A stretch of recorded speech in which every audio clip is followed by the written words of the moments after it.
Hi everyone, my name is Nicolas Javaloyes, and today I'll be presenting on the question: to what extent has the Washington Consensus succeeded or failed in delivering its promise of development? My focus today will be on Argentina, since it represents one of the clearest cases of how neoliberal reform, initially celebrated as a solution, ended up leading to economic collapse. I'll briefly touch on Chile for comparison, but Argentina will be my main case study. I'll start with the background on import substitution, industrialization, then move into the emergence of the Washington Consensus, and finally discuss Argentina's transformation under Menem and the long term outcomes of that. During the 1950s and 60s, Latin America followed the import substitution industrialization model, or ISI, an idea led by Raul Prebisch and the Economic Commission for Latin America. The goal was to reduce dependency on industrialized nations by replacing imports with domestic production. Governments used high tariffs, subsidies, and state owned industries to protect and grow their local manufacturing sectors. Early on, it worked. Industrial output and incomes rose, with Venezuela and Brazil seeing major growth. But by the 1970s, protected industries became inefficient. Debt rose, and oil shocks in the late 70s triggered the lost decade. Inflation and stagnation forced Latin American countries to look for alternatives, which opened the door to the Washington Consensus in the late 1980s. In 1989, economist John Williamson developed what was later known as the Washington Consensus. It's not a single law or a treaty, but rather a set of 10 policy recommendations designed for Latin America. Things like cutting public spending, privatizing state industries, and opening up trade and finance. Even though Williamson presented these as suggestions, in practice they were enforced through the IMF and the World Bank's loan conditions, meaning countries had to adopt them to get international support. This marked a major shift. The state's role in development was weakened, and neoliberalism became the more dominant framework, especially in the closing of the Cold War with the USSR weakening. Socialism's influence was declining, so capitalism was seen as the only path forward. Neoliberalism, which came in emergence during this time in the late 1980s, found success in Chile and other countries, but much more countries, especially Argentina, experienced major long-term failures. So this is part one, and this is part two. Hold on. There you go. Before Argentina adopted the Washington Consensus, it was shaped by Peronism, the ideology of Juan Perón.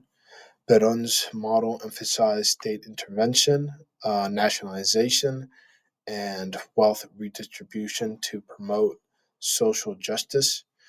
It was a form of protectionism that made Argentina relatively self-sufficient during the during the 20th mid 20th century. He wasn't a socialist, but didn't fully embrace capitalism. So he coined the term, uh, quote unquote, the third way in order to mix both. Um, this gave Peronism a broad ideological appeal. It mixed leftist populism with some authoritarian elements. Peron himself looked up to Mussolini and Italian fascism. and he is still very much entrenched with Argentina's political culture. Even today, Peronists remain a major political force, which shows how strong this tradition still is. Um, that is why it's so important that Carlos Menem himself presented himself as a Peronist, still was the one who led Argentina's neoliberal transformation in the 1990s. It represented a complete reversal of the country's economic philosophy. When Menem took office in 1989, Argentina was in a deep economic crisis. Inflation had reached 5,000% or almost 5,000%. To stabilize the economy, he adopted the Washington consensus almost completely. He privatized more than 110 state-owned industries, opened up markets, and invited foreign investment. Between 1991 in 1994, around 3,500 foreign companies invested in Argentina. At first, the results looked good.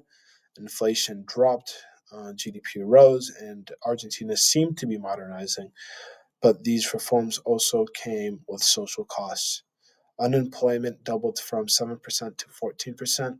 Inequality deepened, and many Argentines felt as if they were left behind as public assets were sold off.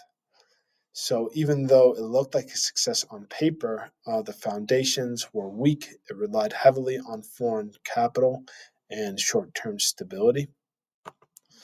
I'd be remiss to not mention one of Menem's most defining reforms, which was the convertibility law in 1991, which pegged the Argentine peso to the US dollar at a 1-to-1 ratio. Initially, this was very effective in stopping inflation, prices stabilized, and investor confidence increased.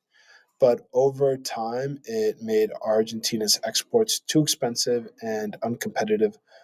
When Brazil, Argentina's main trading partner, devalued its currency in 1991, Argentina couldn't adjust because of the fixed exchange rate.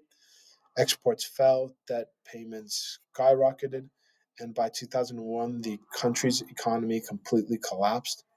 The crisis erased all the earlier gains, leading to mass unemployment, poverty, and political instability. It showed that the Washington Consensus model might create short term stability, but not sustainable development. John Williamson, in his paper, A Short History of the Washington Consensus, tried defending himself when he got a lot of blowback for publishing this, criticized Argentina.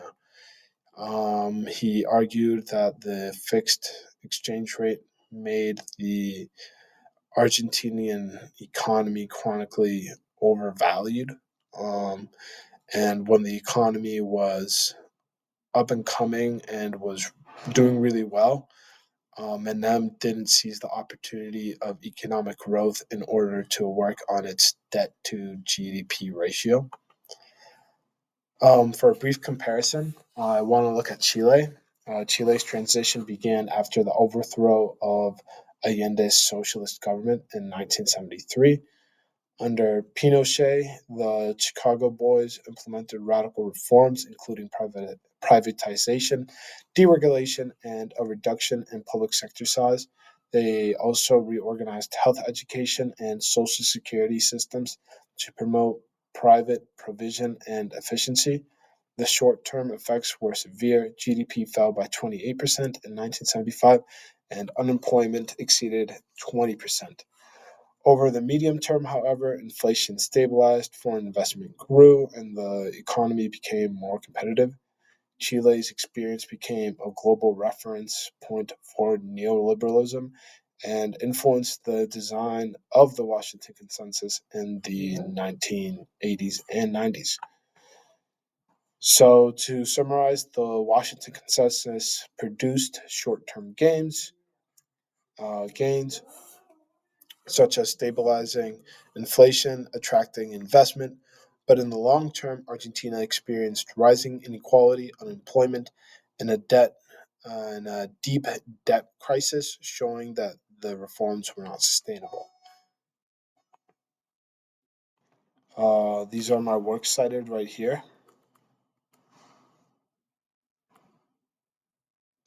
All right. Thank you for listening to my presentation and have a great day.